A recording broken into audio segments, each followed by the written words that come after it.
Sa umaga.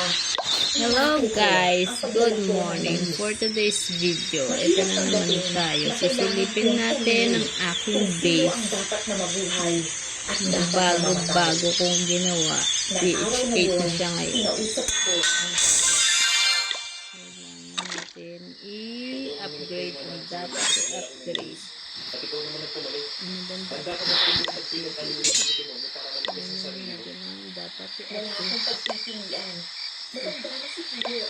At sinabi niya sa akin, hindi siya kinukontrol ng mga aswang. Ano tayo? Papakain natin ang asungan. Alam mo na akong Kung gano'n, kaya mo siya Makakaya ko hanggat may matutulong sa akin. Sigurado ako na magpunta sa asungan. Kaya kung alam, sabihin mo sa akin. Oo, alam ko.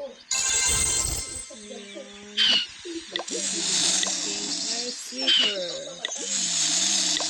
Sasabihin ko sa mga plano. Magkahanap lang tayo ng tamang panahon para pakain ang asungan. Itong hirap. Ako, kasi Joseph na ang Next na natin ngayon ay ang sa pamilya namin. Tesla. Nakakapagod na talaga ang pagbuhat nun. Minion. Nang makain ako sa bahay, may sinabi si Pio sa akin na Okay. utos raw ng aswang sa kanya. Yes, bye. Ayon Okay. sa aswang na paan. Yun lang guys. Thank you for watching.